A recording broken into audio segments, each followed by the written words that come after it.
Hello, friends, and welcome to Talking with Famous People. My name is host Eric. I will be your host for today's episode. It's titled Judgment. Could also be titled Food Dumpster and Comfort Object,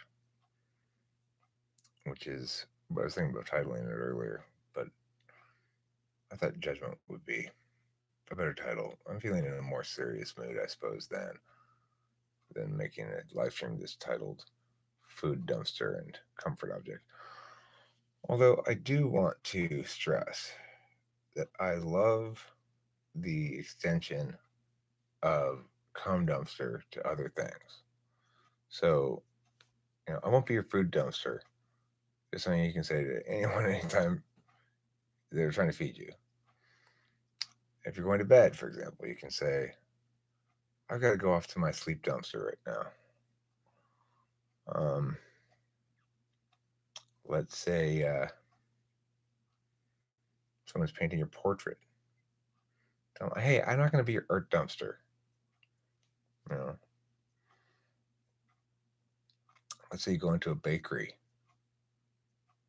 Be like, yo, I'm not your old factory dumpster.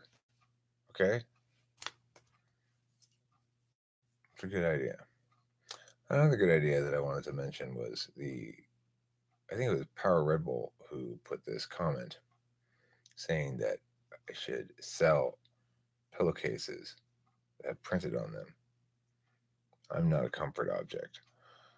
He also, when I reread it later, I realized he said something about, putting a picture of me on the pillowcase too. I don't necessarily like, well, I don't want the picture of me on the pillowcase.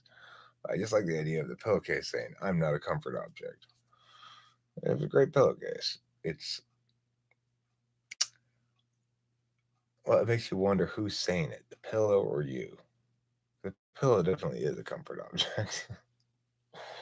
um, but I really wanted to talk about judgment in general because I think that that's the critical element of self growth, no matter how you parse it out. Whether you mean the word in terms of deliberation or making decisions kind of judgment, or whether you mean the word in terms of other people's condemnation, it can be very much central to personal growth.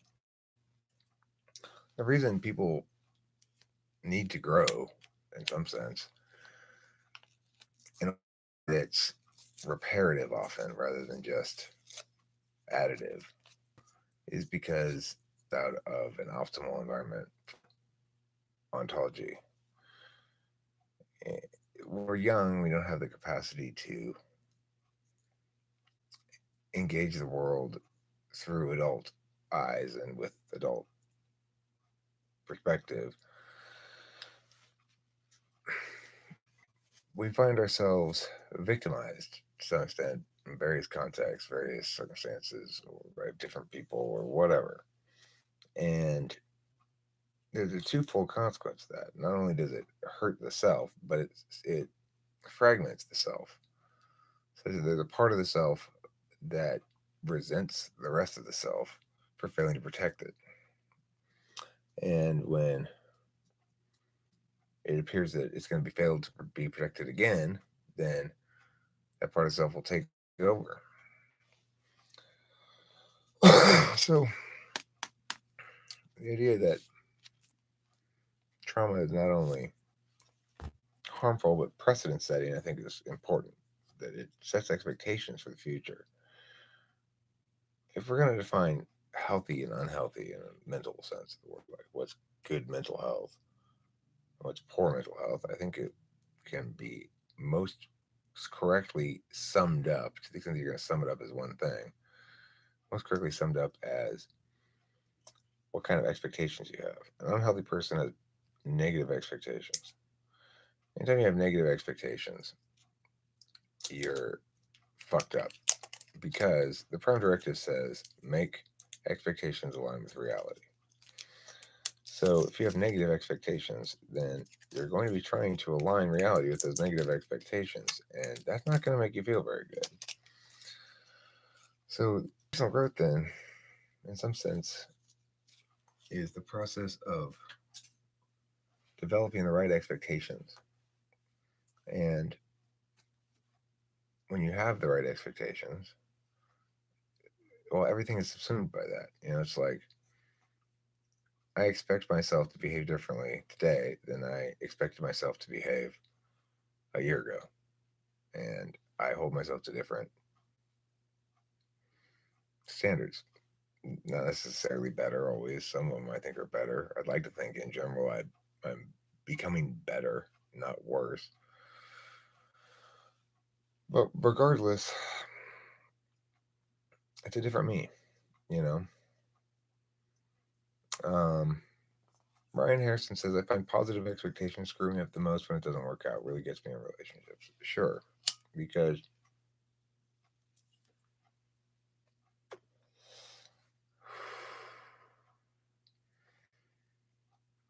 your core self is curious, accepting, and compassionate. Might be other things too, but those are the core elements. Okay, so curious, accepting, and compassionate. Positive expectations are a way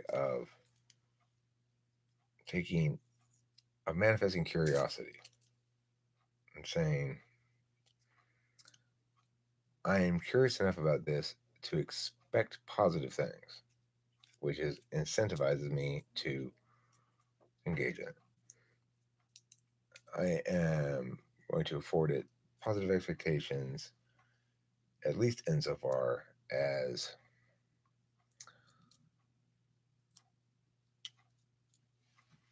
it allows me to exercise that curiosity.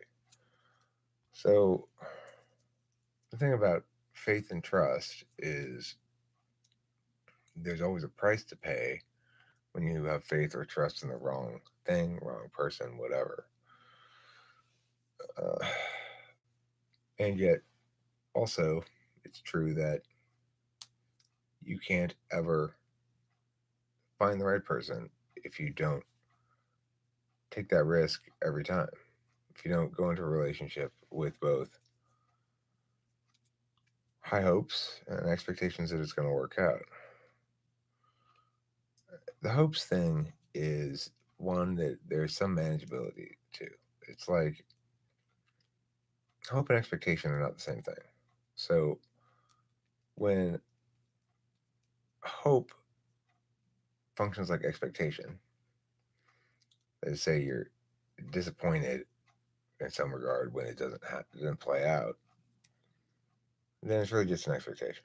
But optimism is not an expectation. It's a lifestyle. Optimism is a lifestyle that says, I'm going to assume that things operate justly, morally well, people are well intentioned, and that I can I can respond on the fly adequately, or I can retreat and deliberate adequately, depending on my nature, should circumstances belie that assumption. It's again, it's like a double assumption. It's assuming things are going to go well, and it's assuming that if things go poorly, they're still going to go well. Like, well, if things go poorly, there are checks and balances, so I can make sure it doesn't spiral out of control. The thing about positive expectations in relationships, when it doesn't work out, it shouldn't screw you up. I mean, well, anybody. I mean, sure, everyone feels sad, everyone feels whatever. The key thing to do about relationships is when you start a relationship, remember that you're going to be learning about what you need, and you're going to be assuming what she needs. And I think this is probably true of any T type. It may not be true if you're FI types, I'm not sure. But it's something I never understood before. I was walking into a relationship assuming I knew what I needed to know and the other person needed to learn. And if, just sort of giving, um, what's that word? lip service, giving lip service to the idea that I would learn as well, but really thinking the key thing is I have the correct frame down, so learning is going to be easy for me because I'm objectively self-critical and all that kind of stuff. The reality is, I had just as much to learn coming into my relationship as Kimberly did. It's just that I had to learn things about myself. Kimberly does too, but um, it's like communication between two people is again not just instrumental to communicating, but precedent setting and a frame such that narratives grow up around how well one communicates in a relationship. And narratives grow up around all kinds of things, such that, you know, people in relationships start attributing statuses to things. You don't love me because, yeah, that kind of shit. Or, sometimes it's just, if you don't get with the right type of person, the right personality type, chances are your relationship's going to be shit. And I mean, if you're two super well developed, healthy people who came from a secure attachment style and understand how to love well, then you can make it work out. But that's a tragedy because that's exactly what you're doing. You're making it work out. And if if you're with the right cognitive function configuration, it's complementary to your own in a way that is intuitively, naturally preferable to alternatives. Ryan says, I think she was a very unhealthy ESFP. I would say that probably comprises about half the population of ESFPs. She seemed to take that NI framework as a personal attack when I just was scared because I saw what was coming and it all happened. Well, I mean, yeah. Look, ESFPs are very volatile in general. They're going to be volatile. Even if they're successful, they're going to be volatile. And yeah, they're gonna see words that try to constrain them as attacks because they're TI polar, and so it's like trying to constrain me on emotions. It may take them a while to recognize it as such, or it may not. Depends what their personal history is. It takes me a while to recognize um, the FI frameworks. I view them as offensive attacks or deplorable or stuff like that, and I'm better at recognizing it now, but it still takes me a second to realize what's going on. If I have a sudden burst of like, that's probably FI. So I think that there needs to be some sort of paradigm shift in psychology whereby the field understands that the first prerequisite to successfully doing any kind of work in the field, whether it's intervention or clinical or uh, research or whatever, is to remove the judgment from it. There's because psychology wants to position itself as a branch of medicine, basically, and especially psychiatry does. Um, there's this incessant pathologization of everything that people do.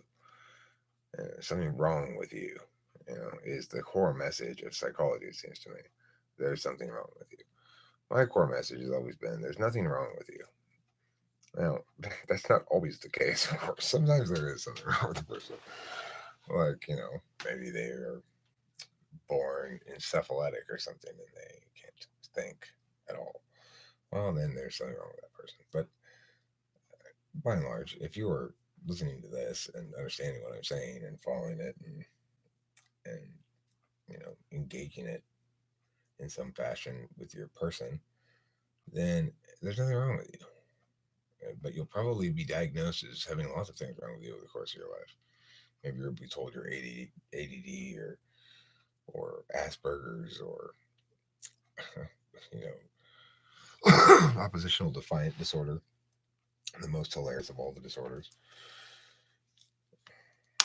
Well, they don't do anything wrong, but they keep disagreeing with me. Um, you know, it's the amount of damage that psychology has already done, I would presume, to shit tons of people is practically immeasurable. Because what I've come to have complete faith in is the idea that for every person, to get better if there's something wrong with them, quote unquote, if they're experiencing some malaise, dis-ease, or general sense of mental dissatisfaction, the solution is always to say all of these parts of you, including the ones that are acting badly, are wanting the best for you, that they are serving your interests in some fashion, that they are not bad, they do not need to be banished, they need to be heard and taken seriously and respected and negotiated with. And if you can do that, then they no longer feel the need to take over control. It occurred to me as I was driving back from the cigarette store just a little while ago that probably most of that internal family system stuff links specifically to feelings, because inverted feelings are how we understand our interests. And internal family systems is really a negotiation between competing interests within the self. So it's really a negotiation between competing feelings, or the logical calculus of, also known as Circle K, Matthew. Um, whatever I was saying, I lost track of that. I'm, I'm not mentally most my most agile right now. Kind of tired. I can't see my eye through this on the screen like I want to. Well, whatever. Internal families. Yeah, I'm talking about that again. Well, I'm talking about what it suggests, how it relates to. Oh, right. Thank you for reminding me. FI. Um, so when I practiced that internal family system thing, when I did with Becky, um, yes, eccentric M. It was your monocle comment. That was what inspired me. I said, ever since then, I said, only over and over and over again in my mind, I said, monocle, monocle, monocle, monocle, monocle. Um, so let me continue back to the family systems. So basically, that was so very unfamiliar to me, that process of talking to part of myself. And I have no frame of reference to understand it except say that it's some sort of metaphor thing. But I'm super ideationally active about psychology stuff and models and all this other kind of stuff, right? And there's nothing about internal family systems that you can work with to make it TI sound at all. It just doesn't make, it's just not even in on that realm of matters in some regard. Um,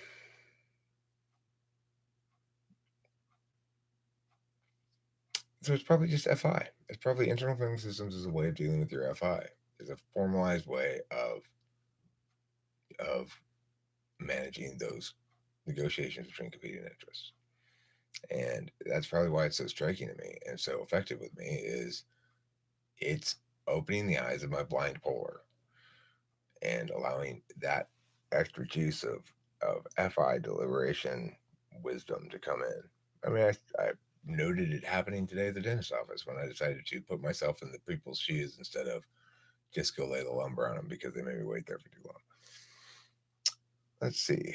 My doctor has put all kinds of labels on me. Some I think are just INFJ things. I'm too in my head for him and poor at taking initiative on physical and practical tasks. So you're ADD, independent personality disorder, etc. in his eyes. Yeah, looking at internal family systems. See if you can get in contact with Becky, talk to her. You know, um, she'd probably do it cheap. I would like to encourage her to make a business out of it, because just because it's a product is worth so much.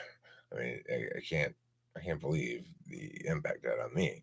But I would note that if you have FI in the front of the stack, as Ryan doesn't, but if one does, like eccentric M or something, then it might not be nearly as effective, because it's not going to be probably nearly as eye opening to you, right? It was super eye opening to me because my eyes were super closed in that area, right? So it depends. Your doctor sounds like a piece of shit, frankly. Poor at taking initiative on physical practical tasks. Poor against whose metric? Did you go in and say, this is my problem? If so, why? Who told you that? From whence did you internalize it? It's not necessarily a good thing to have a lot of initiative on physical practical tasks. It's sort of upheld as a universal value, but it's not. Hi, famous people, says JL. Well, I can't speak for all of the famous people, JL, but I can speak for myself. I am a famous person because I've been on my own show, which makes me a famous person. Um,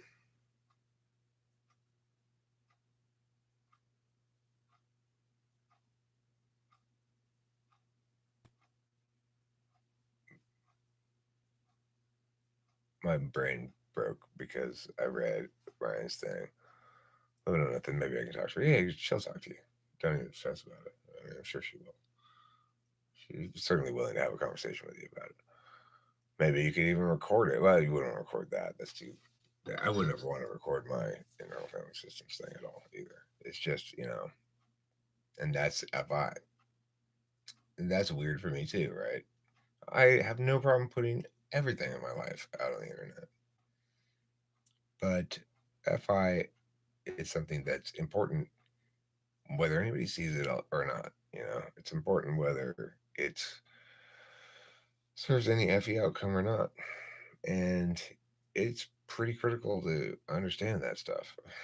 it's it's it's only within the last couple of weeks that I've realized maybe FI polar isn't winning the lottery.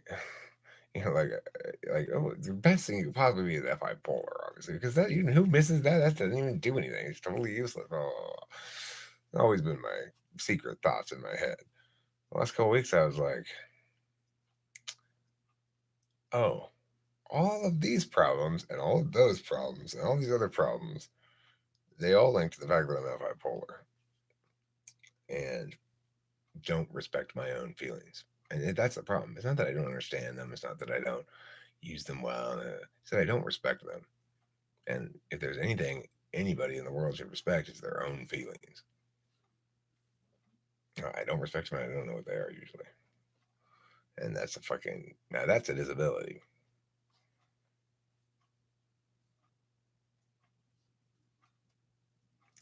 Right? Yeah, I know. I have that too. I have the same desire to be really vulnerable and authentic and be accepted for that. I mean, it's not like I wouldn't call it exactly a desire. It's more like a state of optimality that I get closer or further from, depending on the day and the moment. I do have a better vision now of what optimal looks like for me, and it's definitely more compassionate um, than I used to be, and it's more careful, more interactively wise. This is why I think various conditions are just cognitive functions going out of balance or being overloaded. Hence why traits of functions can be mistaken as symptoms of conditions. Yeah, condition equals when it causes you some major problems with everyday living, otherwise a cognitive trait. So are some types more likely to have certain conditions? Yeah. Um,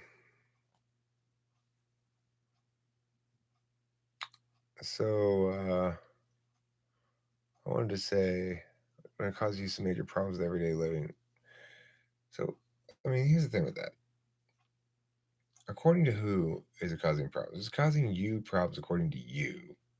And it's really according to you. And you're not just echoing internalized narratives that are maybe limiting or false or ontologically violent against your nature or something, then fine. But it's very difficult to parse that out. So, are sometimes more likely to have certain conditions. Yeah, like SE and NE DOMs are ADHD, INTJs or Asperger's. You know, I would say probably for your attachment disorders, any type is equally likely to get it because it's all a consequence of abuse. Function I think it's causing me the most pain is FE. I don't know how to deal with it. I get so obsessed with trying to manage other people's emotions with no regard for mine.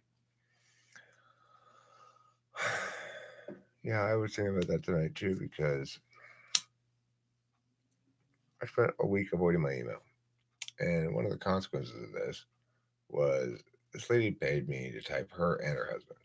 I typed her, started typing her husband like a day later, but I had internet problems and I had to end that session. So, okay, I'll get back to your reschedule. Then I went a sleepy week and ignore my email for a week. Then, today she disputed the charge. And so she's going to get her $200 back, I guess. And that's fine. And she sent me an email saying, I want my $100 back because she was huffy about it, which understandably, I mean, so just take your $200 back. It's fine. Don't even stress about it. It's my fault. You're perfectly reasonable for being dissatisfied, and um, you know I've earned this outcome by my own childish indulgence. I guess the point of that is I was avoiding my emails because I'm not sure. It's like I didn't want to do the FE or something. I didn't want to. I mean, that's my thing that I'm on right now. So I don't know what the answer is. I kind of want to talk to Becky about that. But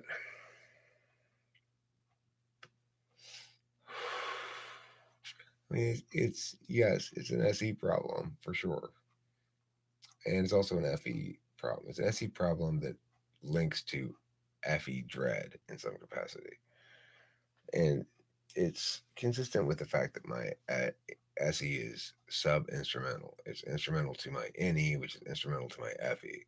So if my NE only produces negative FE possibilities for me, or doesn't, it just sees it as, oh, I'm in damage control mode rather than constructive mode in some regard, then I don't want to follow through on it. I want to just do the basic things of life that I have to do, like check my email every day.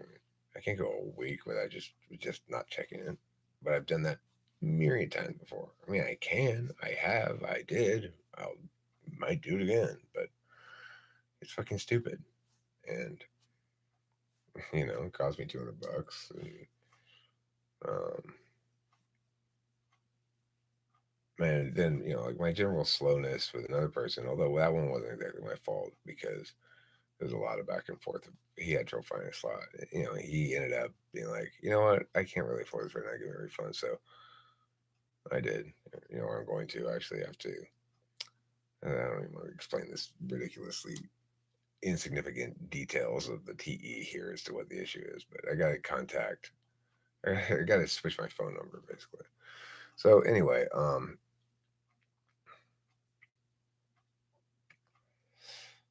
you know, that's the sort of thing. That's the sort of story I used to would not have told.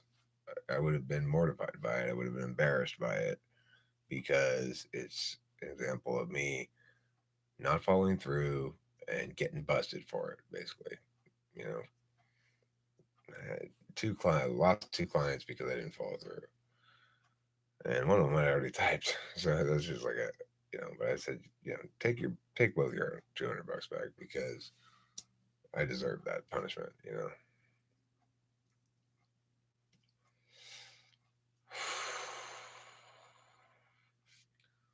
That's what I mean. Everyone's causing self suffering. Yeah. Well, I mean, I agree. When any aspect of the self is causing the self to suffer, then it ought be addressed. The problem with pathologizing it, saying that it's something wrong with you, is then you find yourself somehow trying to get rid of a part of yourself. And that part of yourself is legitimate. It's acting out because you're not paying enough attention to it. You're not letting its interests be heard. And you're not including it in the negotiation. So, in that regard, a proper therapy doesn't say something wrong with you. Proper therapy reminds you there's nothing wrong with you, but you have to allow all the parts of yourself the voice that they demand. If you are respectful to yourself and the parts of yourself, then those parts will respect your captaincy of the boat. And I don't know what you should do, and neither does any other shrink. But I can walk you through this process, which will help you to learn what you should do. And you don't need to tell me at all if you don't want to, and it won't help if you do, or it won't hurt if you do either. That's good therapy because it's affirming the identity of the person. And it's saying, I'm not going to try to make you be like me. I'm not going to tell you that you need to get rid of these parts of yourself. I'm not going to tell you you need to change these parts of yourself. Instead, I'm going to tell you you need to validate these parts of yourself. Oh, the parts that are acting out, behaving badly, you need to validate those parts. Not the behavior, those parts. So the reason they're acting out is because they're not being heard.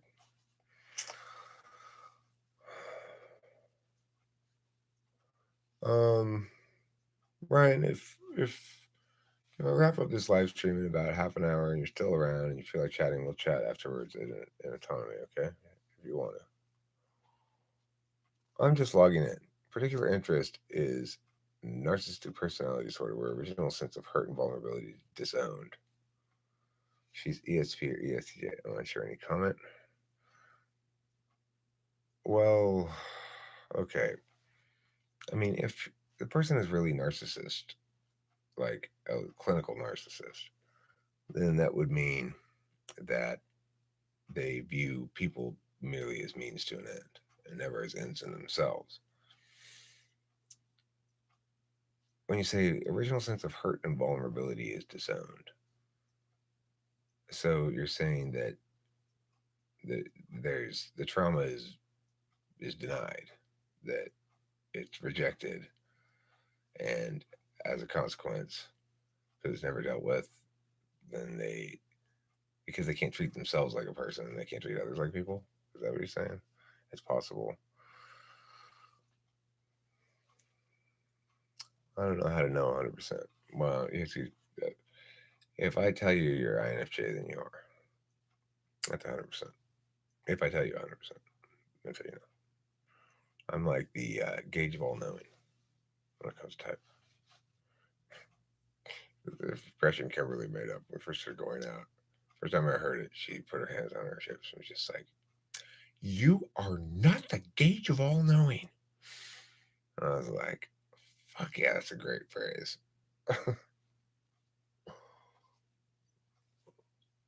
Okay, well, if your webcam doesn't work, maybe your mic works. I don't know. I don't have to see your face. End with matter, mood, or something else, pensive, reflective, mellow. Yeah, okay. That's a good idea, Matthew. Thank you for suggesting that. On the self acceptance, listening to the self therapy, what would you say was the answer to panic disorders, looping thoughts, and obsessions to where they afflict everyday living and functioning? Well, what I'd say is that um, a panic disorder is basically a failure of temporal bargaining.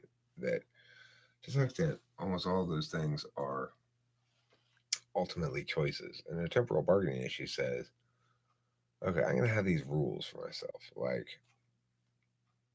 no matter how panicked I get, I'm never going to run anyone over with my car. But I'm going to let myself panic in these kind of circumstances up to this point. So the answer to that would be, why are you letting yourself panic in that situation? Now, sure, there might be like PTSD stuff. And I do definitely believe in PTSD, that there's stuff that triggers people out in the world, cause them to have strong ontological expression, totally apparently to a third party, unrelated to reality, you know? I remember after my first wife cheated on me, uh, there was, I found out about it because we had an answer machine, like old school answer machine, with a little tape in it. And the blinking light was on the answer machine when I came home. So I pushed it. And what had happened is my first wife had picked up the phone at the same time the answer machine had, and the answer machine continued to record the conversation. It didn't hang up like it was supposed to. So I heard this conversation between her and this guy, and it was obvious that she was cheating on me. And then after that, for a long time, when I'd come home and see the light blinking on the answer machine, I'd go into this weird, furious, compulsive detective mode where I'd look for further evidence of cheating and stuff. You know, because we were still together for about a year after she cheated before it fell apart. You know, completely before we broke up. so, um, so what's the answer to that? Well, the answer to that would be I needed to at the time understand what why I was doing that. You know, I needed to talk to myself and say, okay, well, what is the part of me that obsessively searches for clues of her cheating doing? What does that person need to say that I'm not hearing? And what that person would have told me is, you aren't protecting yourself at all, Eric. And I will continue to be a freak and run the show until you do start protecting yourself. And and once you have this conversation and understand that these different parts of yourself are often not necessarily the same age as you in some capacity, that you're the oldest and wisest always. They'll trust you because they are you, but only if you listen to them.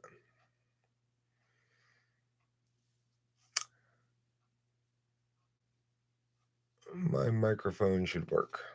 I'm glad to hear that. I find that interrupting the process of thought by noticing that I am, in fact, thinking helps a lot with avoiding unnecessary suffering. Self talk is the source of for a lot of needless suffering.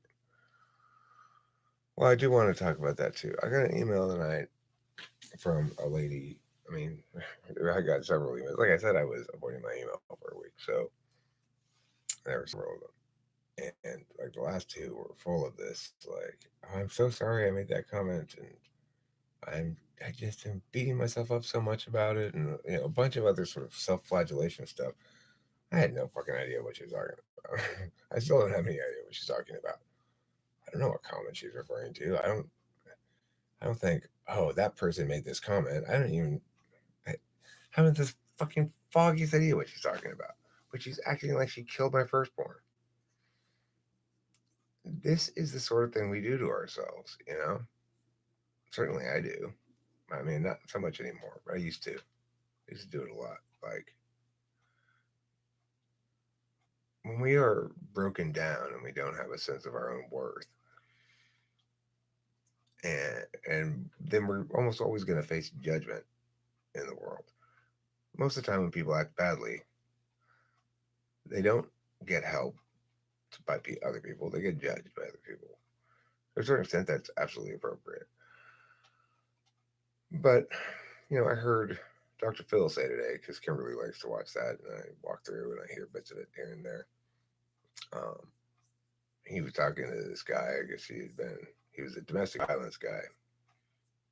And at the end of it, I was surprised what he said because I caught pieces of it as I walked in and out. But he said, I want to send you to this place to get help. And I bet this is the first time in your life that somebody's tried to help you instead of judge you. And the powerful emotions on the guy's face were just so clear and compelling how much that was true.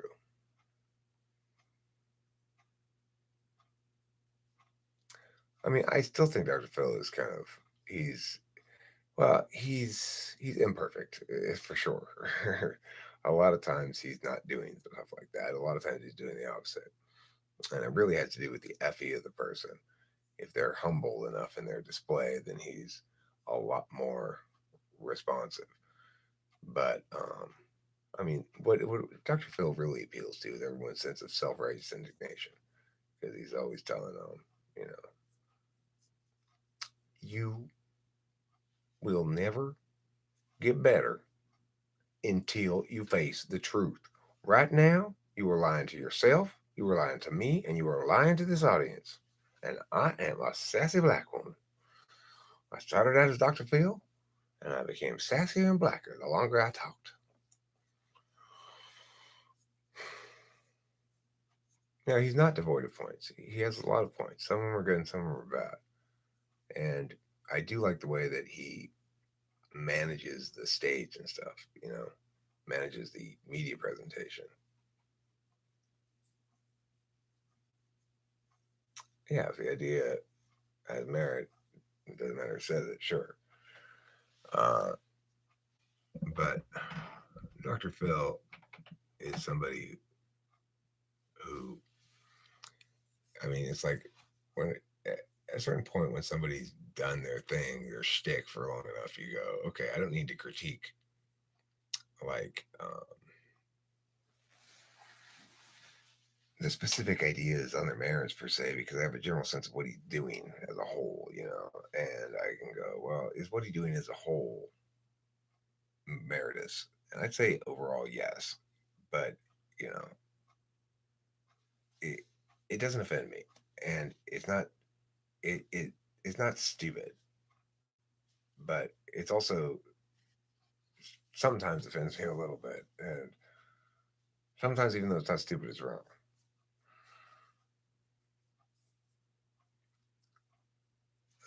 There are Americans in this country who will tell you that my Obama impression is not very good. Back in my hating everything popular phase. Well, Matthew, I'd like you to join me on my new phase, hating everything unpopular. Unless it's got, 10 million people who already like it, I hate it.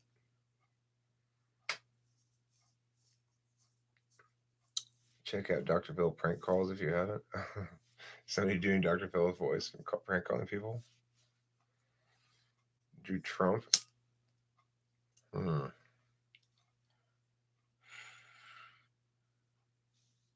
Trump is like,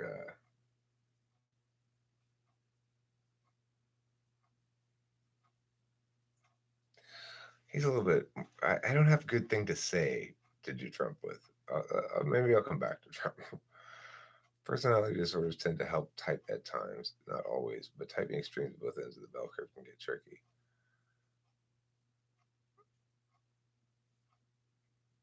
Right. Brian Gross says Dr. Phil doesn't really try to build people up most of the time. I mean, the thing is, there's this endless temptation amongst people who are functioning relatively well, somewhere between well and optimal. You know, uh, it, those kind of people, in other words, healthy, functioning people, successes in their profession and their personal lives or whatever, just happy people, they're going to assume accountability has something to do with the solution for sure. Because almost all problems manifest as a failure to be accountable. But just because the symptom of the problem is a failure of accountability doesn't mean more accountability is the solution. Just in the same fashion as, um, you know, the fact that I lack boobs doesn't mean I should inject myself with estrogen. Not a very good analogy. Just talk about China and trade. Yeah, but it's so se. That's why there's no ideas to play with. You know, it's like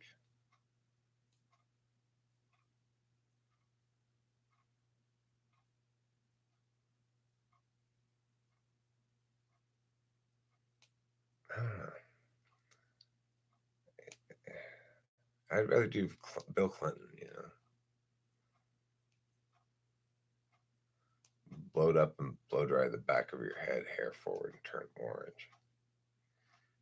I'm pretty orange right now. I'd say I'm somewhere between tangerine and orange. Maybe a little closer to, a dark yellow. dark yellow, the color of my soul. S, I would disagree. He's an N. Who's an N? Dr. Phil? I think Dr. Phil's an ISFJ. I really do. I think he's an ISFJ. Now, granted, you're not going to hear, oh, you think Trump's an intuitive? You got to be kidding me. Trump is not an intuitive. He's either an ESFP or an ESTP. Probably an ESTP, but thank you. I've got a couple of English accents I use. You know, I got my.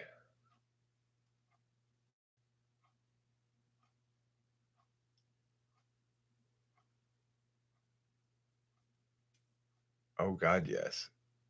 Very intuitive. About what? Maybe intuitive about what's going to play as a populist. Um, you know, Kimberly's pretty intuitive about what's going to play too. Everybody's got their area of expertise, definition which might be called intuition in some regard. But I mean, he's not very intuitive about like how economics work or about how immigration works or about any other matter of public policy. Intuitive about nicknames. Okay, sure. So was George W. Bush.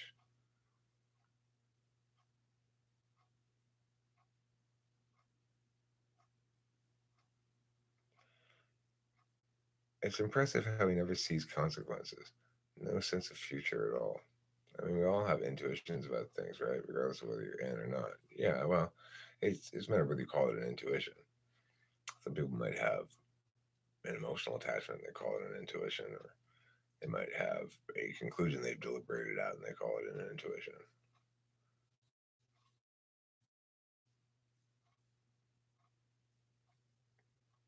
You blanch everything, you bleach everything, you turn everything white. There's something wrong, there's something right.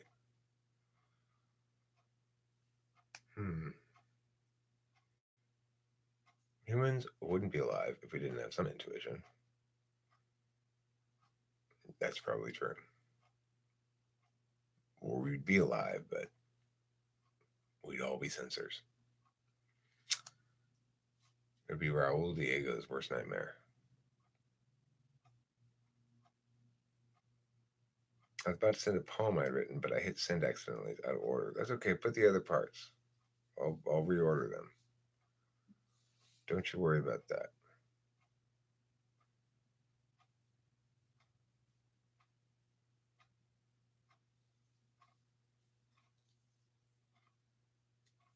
I think you should change white to light.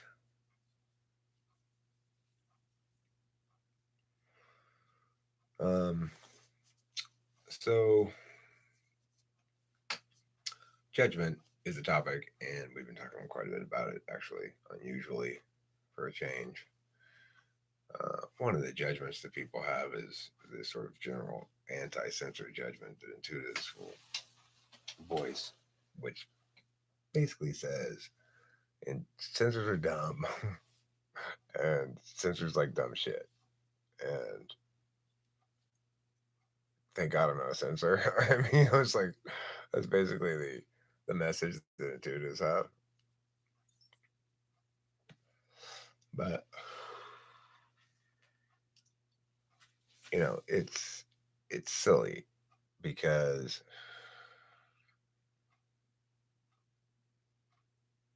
I mean, I live with a sensor, and I grew up. Both my parents were sensors. Back to MPD. Have you ever known one that got inside their head? Not gotten inside their head. I've encountered a few of them. But the thing is, they go run screaming when they see me. They don't want.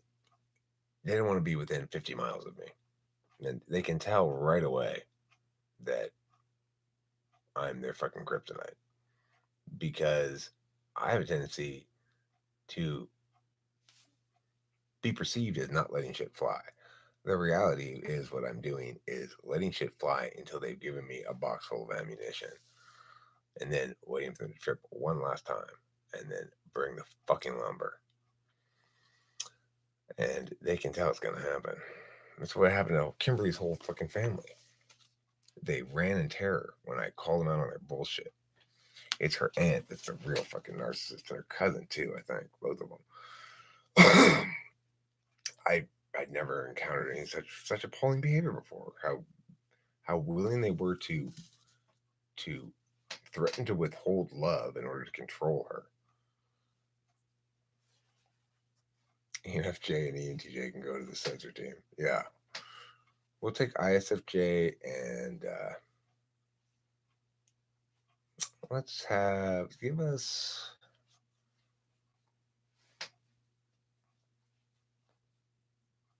Let's see.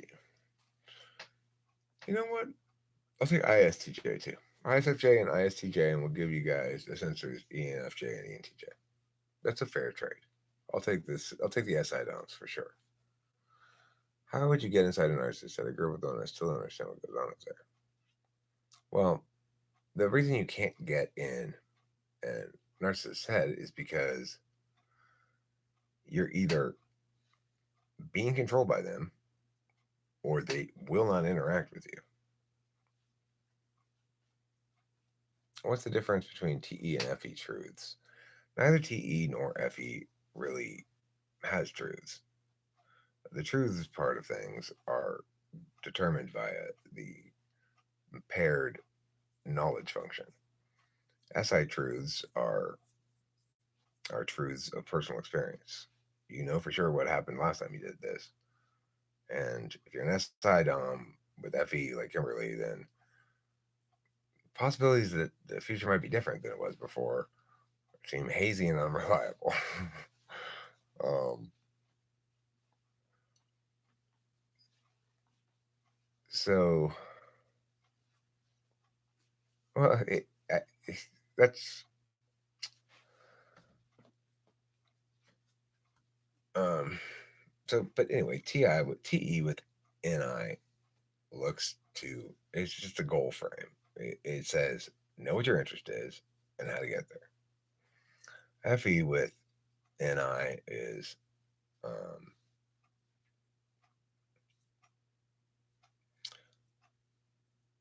know how your ship plays and make sure it plays well. FESI is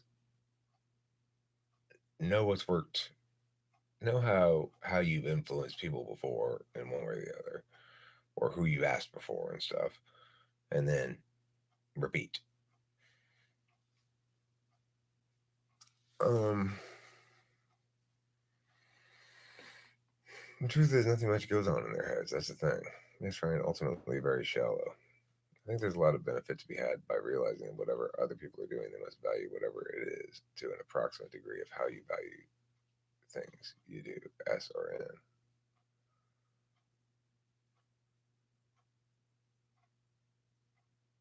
They must value whatever it is. Oh, yeah, right. And that's difficult to remember because, you know, we all begin life with this presumption that everybody uses the same attentional channels that we do. And then we realize they don't. We go to the next presumption, which is, Jesus, there's a lot of wrong, stupid people out there. you know, uh, they're one big front, Alice. Inside, not much goes on. I find narcissists quite complex. Maybe it's giving it too much credit, though. Well, another narcissist that I encountered was Nick. Nick actually successfully manipulated things that he lived in my house for a couple of months. But it was interesting because he he was somewhat more subtle about it. Like he was very attentive to the fact that he had to manage my perception, and I was very attentive to the fact that his moral agency was a little questionable. So it was odd. It was an odd dance he kept trying to do. To frame walk me places I wouldn't go, but I'd walk alongside him as long as I would go, and then I'd stop. And he thought he was getting me somewhere, and I'd be like, "Nick, no, That's bullshit. That's ridiculous. There's no fucking possible way I'm gonna do that thing, or anybody else should too. And if you plan to do that, then you're a fucking reprehensible scumbag. He was constantly facing this sort of shit with me. So it constrained his actual acting out behaviors a lot. When he finally did act out in a way that I found truly unacceptable, it wasn't against me because he had nothing to do. He had nothing he could use against me. He kept trying to like get secrets out of me that he could use against me, but I'm an open book. What's a word for sexy mixed with beautiful? Sexutiful.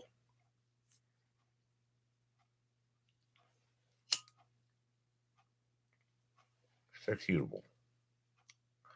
Sexutiful is sexy beautiful. You could also say butexy.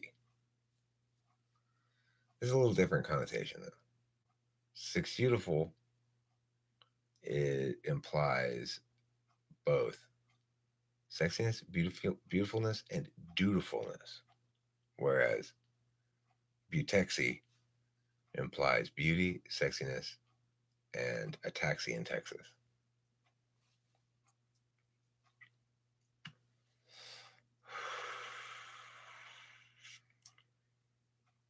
Captivating. Um, I call them my attention dumpster. You're so beautiful that you're my attention dumpster.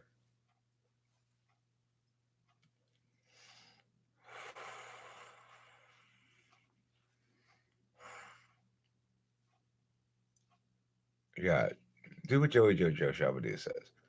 Be like, go up to the girl and just be like, "Yo, dog, you lit as fuck. I'm gonna smash you because your vagina is dank." Using youth vernacular will help a lot. Okay, or don't forget, Matthew, if you want, you can always bust out the nuclear bomb. You know what that is, right? First, it's the "Hey, girl." Then it's "Girl, you know you my world." And then lastly, the closer. Ooh, la, la. Like that. Boom, you're in her pants. Just that easy. My ESTP brother came in and tried to tell me I'd be able to listen to his music in headphones and the live stream at the same time because it just is possible. But what if it's only possible for you? Well, I mean, I could listen to instrumental music potentially and a live stream at the same time, provided the mix was correct. But I certainly couldn't listen to both the lyrics of a song and something that somebody else is saying at the same time, and neither can anybody else. Beautisex sounds like a Prince album. It does. On the top of women, I get head over heels for INTP and INTJ women.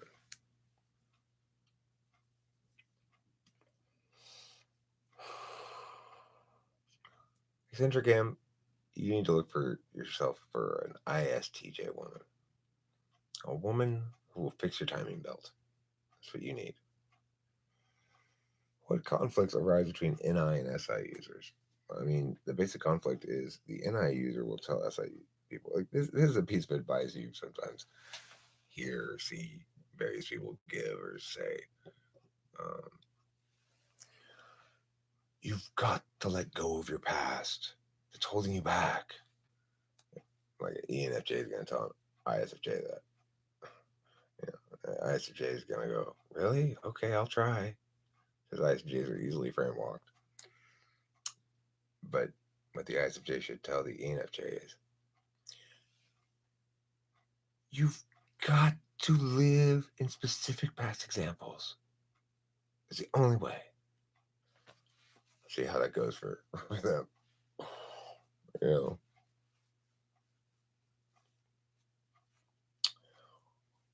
Well, the thing about the your vagina is dank test is a tricky one, Matthew. You have to be in a position such that you can establish, you would be aware of the dankness of a vagina without having seen it yet, or smelled it yet, or looked at it or touched it or anything, right?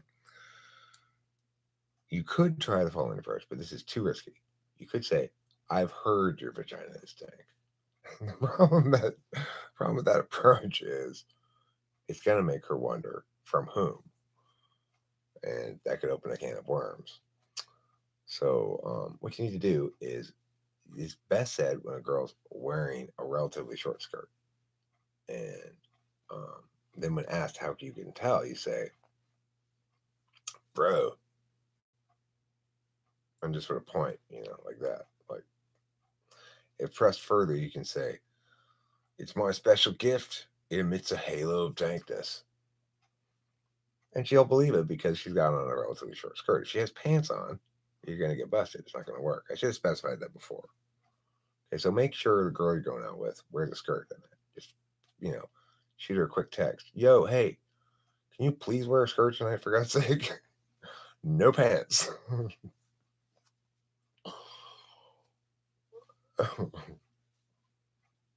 Yeah. Um, I remember you saying once that INFJs are probably the only type that can multitask. Does that sound familiar? Um, mm, no, but I might have said it. Do I believe it? No. Wrong sentence. Say, I hear that drip drip. Because of my girl? Because of me, girl? Um, I guess what you could do is this. This would probably work well if she goes, well, how do you know it's dank? You're like, girl, I could use your panties as a moist towelette right now. That's how. I got a little chicken grease on my face. Give me them panties. Broom skirts help with multitasking. I believe it. They help you keep your brooms while you're doing other things. Are there types you would think would be better or worse at multitasking? I don't believe in multitasking at all, really. There are certain functions that you can do concurrently. For example, I can drive the car and ideate, but even with something that's as straightforward as that, um, if I'm ideating too hard, I'll miss my exit. Or if I'm paying too much attention to driving, I'll lose train of thought. And those two go together. Challenge every assumption about what's work. That's right. That's right. Toddler mop jammies help with multitasking. What do you mean you just take your toddler and scoot him along the floor like this to clean up shit? That's a good idea. I like that. Mop jammies. It's a great idea. Okay. And you can print on the mop jammies. This is not a comfort object. Just like the pillowcases that I want to sell.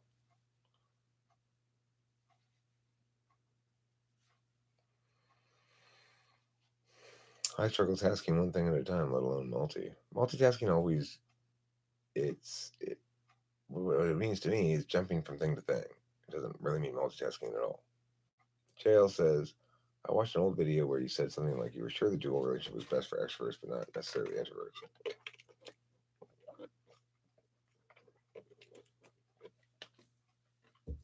Well, I think the dual relationship works in the alpha quadrant for sure. I think ISFJ and ESP are meant to be together, and ESFJ and INFP are meant to be together. The one that I have the most doubts about of all the dual relationships, ESTJ and INFP. Um, the thing is, the reason perhaps that duality doesn't work as well has to do with the aspects. So Kimberly goes physical, physical in the 1 6. I go metaphysical, metaphysical in the 1 6. If you look at ESTJ INFP, INFP goes physical, metaphysical in the 1 6, and ESTJ goes physical, metaphysical, and the 1 6. So that's a problem. Like it's supposed to be opposite of each other. So I mean that's why the dual relationship is not going to work the same for everybody because it depends somewhat on the aspects. And I've hypothesized that perhaps when like what was I, where was this had this come up? Somebody asked me a question about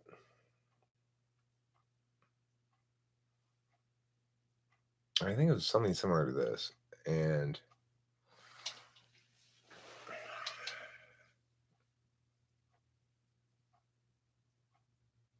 it had to do with the one oh yeah that like if you are if your 1 6 matches and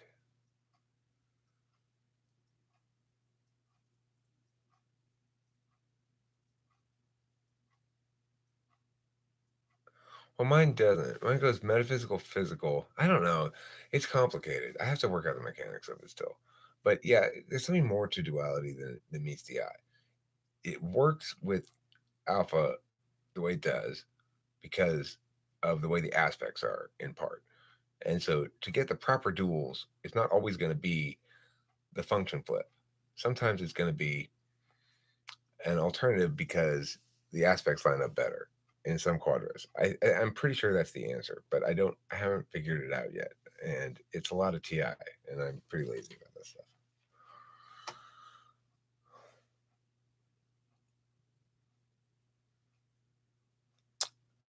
Brian Goss, he says I once knew a girl who could juggle 3 guys at a time.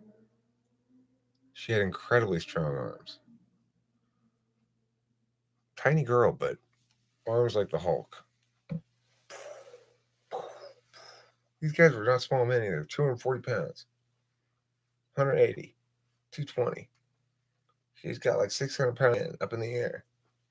Never misses a beat.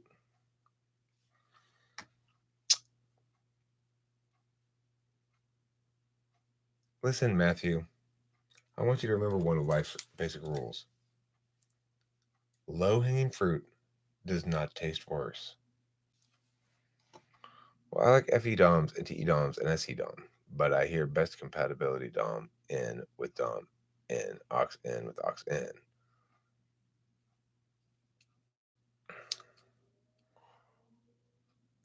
IDOM S with DOM S, aux S with aux S.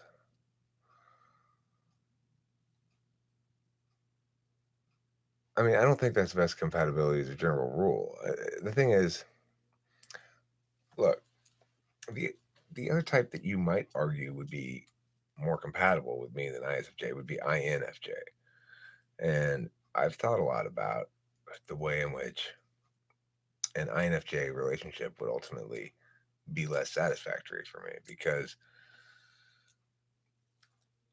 I need to be grounded and INFJs don't ground me. INFJs love being lifted up into the external metaphysical plane from the internal. And I love having my external physical plane shit um, boosted or symbiotic by their NI, but none of that is grounding. And to be whole, to be well, means remembering that the parts of me that are interested in getting enough sleep and in eating well and in getting right in bed and all those other things, those parts of me are the parts where I need somebody else to help. So it's like it might sound more fun to be with an INFJ. It might sound more intellectually stimulating. Certainly, it's not the case that if I were socially isolated in some regard, that Kimberly would provide me adequate um, ideational partnership. There's lots of things that I like to talk about that I can't talk about with her because she says they're boring. or she just doesn't understand them, or she wants to, you know, change to something more particularist from the topic or something like that. But the thing is, that stuff I'm supposed to get out in the world. I'm not supposed to get it from my partner. I'm supposed to get grounding from my partner because I'm an action type. She's supposed to get action from her partner because she's a grounding type. INFJs are not going to help you eat or shower. They're going to help you talk about what it means to not eat or shower. For me, I often like INTJ or INTP women because they tend to share similar interests, thoughtful, but also they have a lovable coldness to them, combined with a very attractive tenacity. Lovable coldness, huh? I guess when you're moist in your heart, like eccentric M, you love a little coldness. INFJ voted least likely to be successful in a long term relationship. I wouldn't doubt that an INFJ is most likely to be successful in a long term relationship with an ENTP. And maybe even, you know, probably ENTP is most likely to be in a successful relationship with an ISFJ. Like, if a relationship, you take all the relationships that ENTPs are in and all the relationships that INFJs are in, I suspect that INFJs who end up with ENTPs are report the most happiness, and that those relationships have the most longevity. I disagree that um,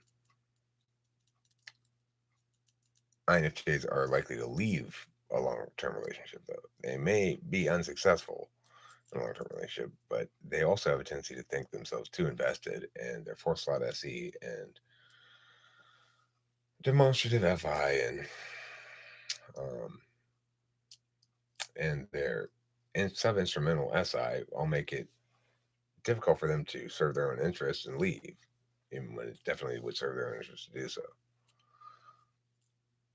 You'll be comfy with ISFJ, but theoretically speaking, INFJ would have higher compatibility, but comfort is good as well. So I feel you. Well, I mean, the thing is, to be truly compatible with me means to provide me comfort because, or not compatible, to be truly complementary and compatible in her compatibility. To be truly complementary in her compatibility, my woman needs to be an ISFJ. INFJs may be fully compatible, but they're not complementarily so.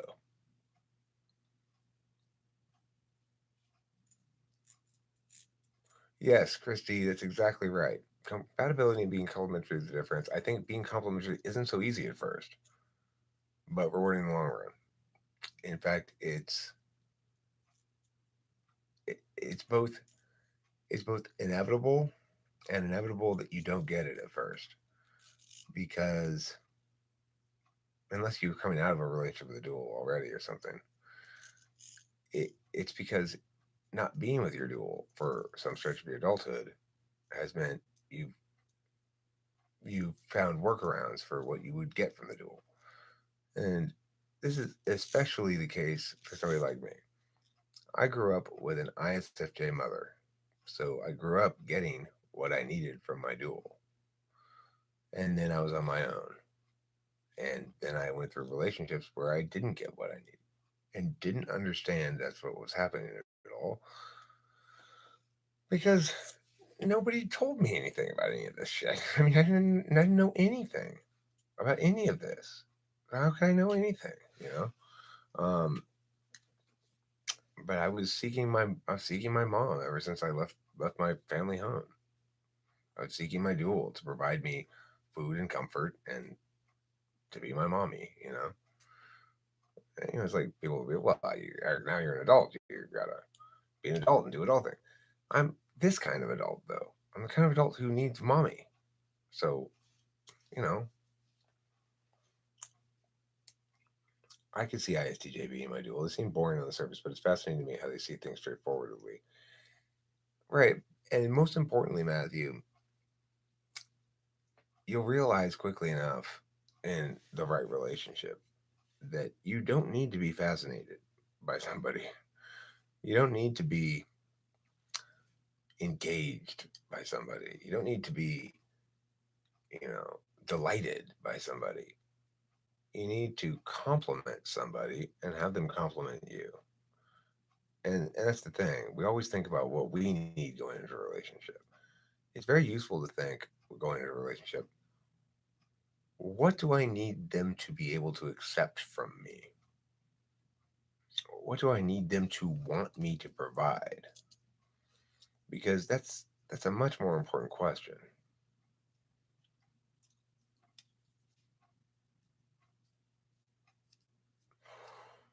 Matthew, I've worked that angle a lot. Let me tell you, not the most successful angle. Generally, on a first date, or if you're just meeting a girl at a bar, don't call her mommy. I found that for some reason I don't understand, um, it tends to make them less interested in you. Now, if you bust out the ooh la la, that might still be irresistible. But so what doubts do you have about being ENFP? Ooh,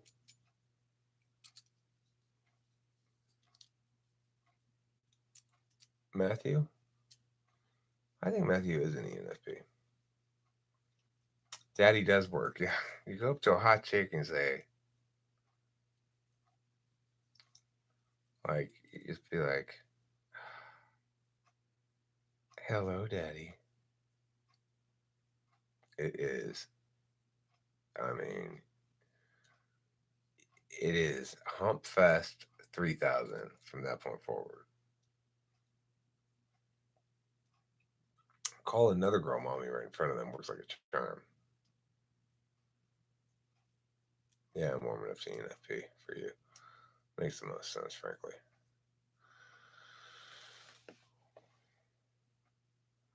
No, he's got too much any.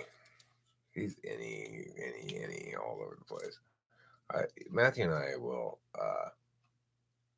Matthew's somebody that I like to make jokes with. There aren't very many people that I like to sort of freestyle comedy with. It requires a lot of faith in your partner, and I have, even with Matthew, I'm still working on developing faith because sometimes I'll not give him enough space, and I gotta figure out our dynamic exactly, over time. But he's definitely not an introverted intuitor. INFJs can do that kind of joking along with me too, but I don't feel like I'm not giving them enough space. I feel like I need to occupy most of the space and let them do their thing. Dropping the bomb here, dropping the bomb there, and then being quiet in between. Matthew and I need to have a back and forth repartee. Work best to the extent that I afford him more trust and am right about my instincts about timing and just sort of the interplay dynamic. But yeah, he's got the real spirit, the real spirit of love. It's in his heart.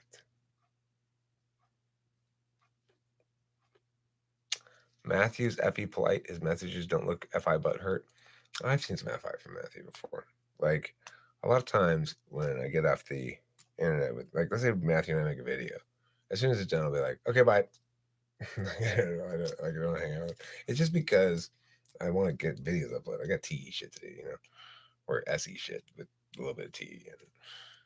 But I noticed one time I thought maybe it hurt his feelings or something, and then I felt bad, and I tried not to do that next time. But then he had decided to at that point play FE, and so like I'd be like, hey Matthew, what's up? You wanna make a video? No, not right now. I don't feel like it. Okay. You don't have to protect yourself like that. I'm uh yeah. For INTJ female, I vote an agreeable ISFP or INTJ. INTJ females need fucking crazy ass ESFP dudes, of course. Who wouldn't want that? Bro, you need to put down that physics book and get over here and suck my dick. Alright? Open up. I can empathize. Sometimes I can be in mid combo with someone and then they'll forget to reply, or like it could be easy for me to take it personally. I'm not important enough to remember. If I can be a pain. Yeah, you are important enough to remember. It's just, it's like, well, it's not that I don't. It's not that I don't care about Matthew or don't think he's important enough. It's just I tend to forget that um, people want to spend time with you or something. It's like it's not always like with me. Is Kimberly just tell me when she wants to do something? I'm like, okay, sweetie, that's great. It's not. It's much less frequent that I go, oh, I want to go spend time with Kimberly. But it's not like I necessarily don't want to or want to do something else instead or anything. It's just I don't know what the fuck I want. I heard you were a Christian. Yeah, I'm a Christian. What do you think about the precept argument? I don't know what it is. Can you explain it to me? I think my FI is particularly developed. I was even going to FE about not wanting to make a video. I had to try not to. I've just been traumatized about my house being sold and bad days. Bad day, I think. Did your house get sold? That was a bad day? Somebody bought it? Would have made you happy, but the person who bought it was Hitler? Is that what happened? I had decent relationships with ENFPs, but ultimately I don't think I made them happy. What are you, JL? Are you an INTJ? Hmm. Are you moving to California? Cool.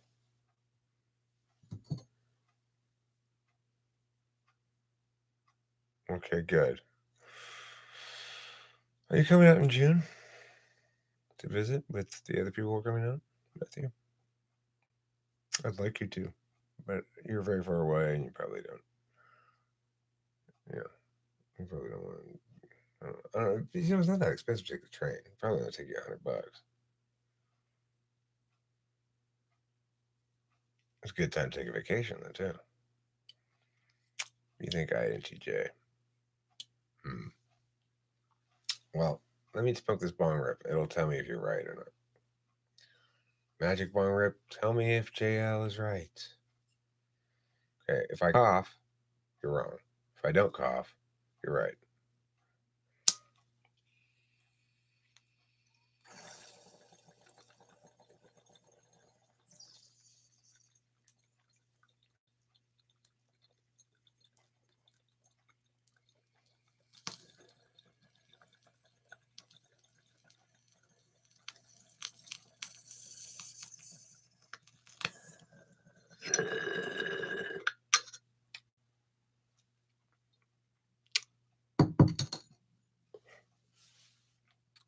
Congratulations, JL. You are a real INTJ. Magic 8 Bong told me so. I didn't cough at all. You're a real solid INTJ. Sorry, your internet connection is bad. You better be sorry. I am so sick of your bad internet connection. Getting all over my penis.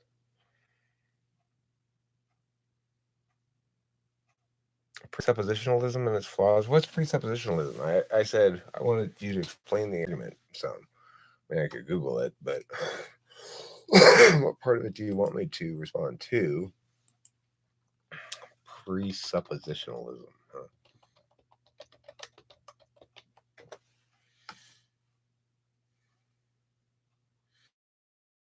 Presuppositionalism is a school of Christian apologetics that believes the Christian faith is the only basis for rational thought. It presupposes that the Bible is divine revelation and attempts to expose flaws in other worldviews. Well, I mean, that's.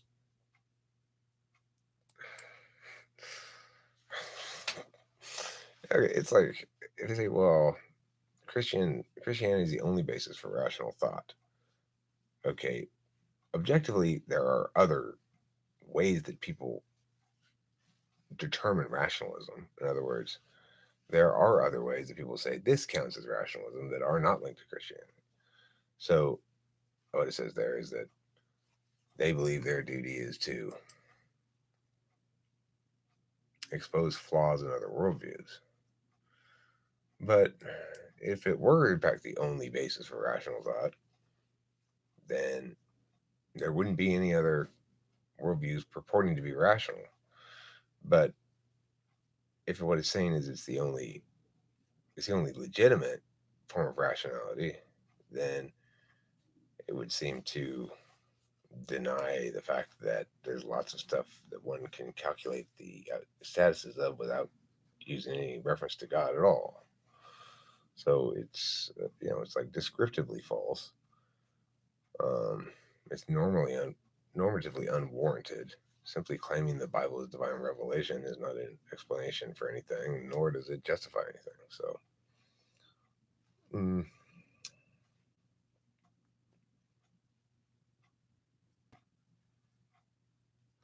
do you think any doms get along so well with NI doms because they crave each other's dominant intuition? Um, I think that they get along well with each other because it's each other's absolute value, uh, external absolute value. So NI for me functions as an absolute value for other people, but it's pass fail. So to be legitimate, you have to validate against NI up to here at least. Now after that, other factors come into play. But the same thing is true for INFJ and ENTP. They validate the people by how effective they are with their NE, basically, up to a point, and then other factors come into validate. But so we basically unconditionally validate on the others, on the others pass fail validation metric. Beyond that, introverted intuition is something that's constantly being used by an extroverted intuitor, but not ever as an end, almost always as a means. Um, so as a consequence, when INFJ takes the opposite approach and uses the NI as the ends and the NE as the means, it kind of double rewards both parties.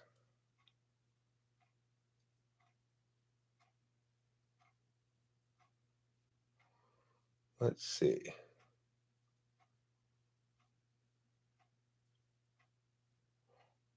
Um, how do you figure your type out, Eric? We need a story time sort of video, like history class, but amusing. I just figured my type out by. I mean, I first encountered cognitive functions in my early 30s, and I all there was on the internet at that point was stuff about MBTI, the letter dichotomies, and that's it. I didn't encounter anything about cognitive functions, just MBTI type. I read the type descriptions. I concluded I was an ENTP after reading them, and had no doubt about it at all. But I didn't really go anywhere with the idea because there wasn't anything up on the internet about cognitive functions. So I just thought, well, you know, I got to the end of that ideas chain, and that's all there is to it. Nevertheless, just reading the type description and realizing that was what was wrong with me this whole time. That there was a diagnosis, so to speak. I wasn't just fucking wrong, you know, made badly or something. It was very emotional to me. But then in my early 40s, when I started the YouTube channel, one day I made a function video because at that point I had come across my thought about type again, revisited the idea, looked up some videos on ENTPs, and started learning about cognitive functions. My first video on EHP did well. That's when I started thinking, well, maybe I should make videos about this topic because they do better than the other ones. But yeah, I've never had any doubt about my type. I knew it right away from reading type descriptions. It was validated by everything I learned by cognitive functions. And at this point, I call myself pretty much like the poster boy, you know? So I don't, I don't know. I've never had that experience of doubting or thinking about my type or anything. It just seemed obvious to me right away. Most people are surprised. I kind of have an old lady name, but I hate being called Allie, so whatever. You call yourself Ice or Lice. That's pretty good. People really like people named Lice. I've had a pathetic crush. It's not pathetic. Don't beat yourself up like that. On an ISTJ for a while now that I was trying to cure myself with a recent Frank James video. That's not the same beautiful versus sexy crush. That one is less pathetic. You don't need to cure yourself with the ISTJ crush. You just need to engage in a little bit of anal wreckage. The best way to set your heart free when you have a crush is to commence a campaign of ruthless anal wreckage. I would love to get tight with an any dom. I need someone to open my mind. You start open minded, but I tend to narrow things down to one best thing. Good luck changing my mind after that. Well, let's go chat here. Let me wrap this up and we'll go chat. Let's get FE, Ryan. It makes me think you probably are an INFJ the way you played that whole thing there. You know, it's very perception aware. Yeah, definitely mention that to her. Well, what you want to do is you show up with like this, okay? Which one do you want up your butt? Okay, that's how you do it. Chicks love that. They love it. Oh yeah, I said I was going to end with a 10. Okay, I will end with a 10. Thank you, Matthew, for reminding me. It's very kind of you to ask for me to do that. I understand that it's generally very self-indulgent to ask people to listen to your music. Let me see if I can find a nice mellow song. Well, they matter of mood.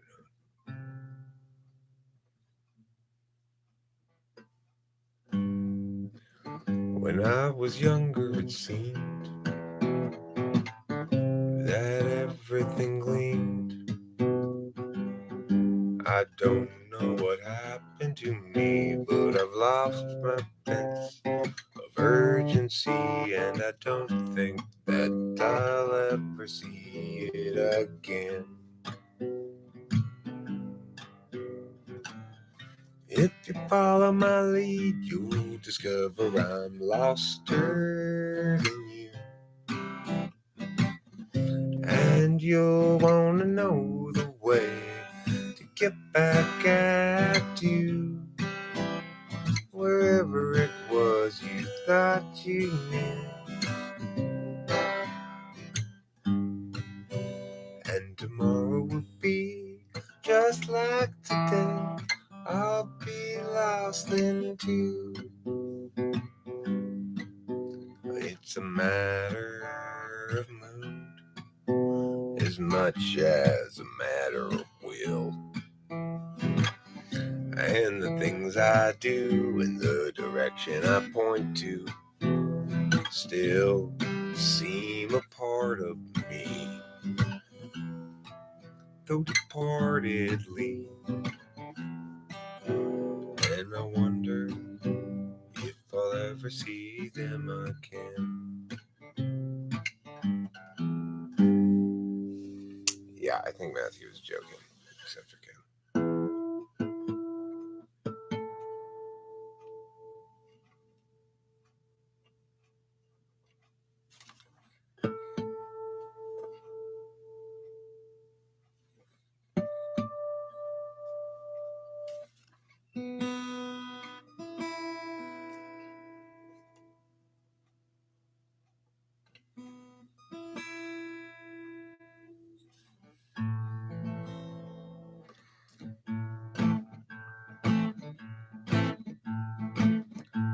you think INFJ often makes heavy plays on a sort of subconscious level?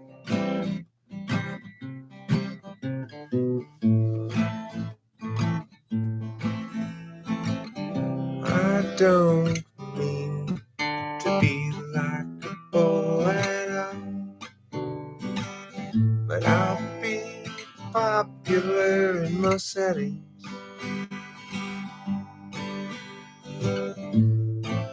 You're welcome for the concert vicinity. Coming from the kitchen when you heard that song.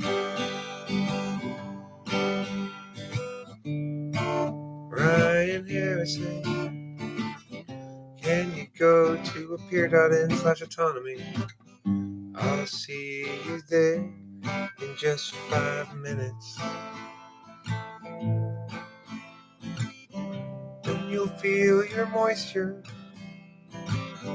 dampening your tenders, and love and learning will fill your heart. Bong time is right. Okay, and get to it. Then I'll pull bong rip. Then I gotta bow. Then I gotta go talk to Ryan Harrison about his moisture and stuff. He wants to dangle his tenders into my dampness, and I've said to him, "Okay, Ryan, you can dangle them. Whip them out. There you go. Dangle. That's right. That's right. Teabag me good." So that's how Ryan and I got married. He was teabagging me one night when I said, Massachusetts and get gay married right now. Do you know about Neuralink? I'm squirting out a tear. Hashtag moisture, motherfuckers. Hashtag moisture. It's a cool thing. Does it involve using your mind to control things like video games? Yeah, it's pretty cool. Now, not TWFP1, it's autonomy after the slash. AUTONOMY. It's my debate room. I use it for one on one conversations. Head play is what I like. Okay. All right. Well, then we could play slap each other's heads. We could play headbutt. We could play this is my head. Where's yours? That's my favorite. I've got a three-pronged theory of truth. It includes the correspondence theory. Um, and the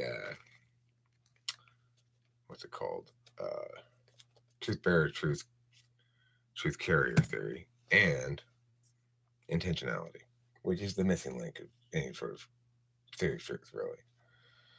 Uh, of course, truth ultimately is a status we afford to statements, and as a consequence, to treat it as something more than that is silly. The only universal is validity, not truth. And that's what I'm talking about. AUTONOMY. AUTONOMY, autonomy debate. That was the jingle for my school. I made up that jingle.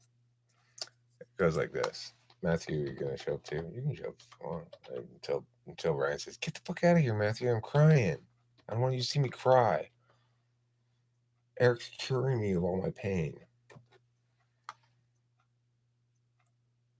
Like that, dog. Like that. All right, I'll see you there. Bye, everybody. I love you. I love you so much.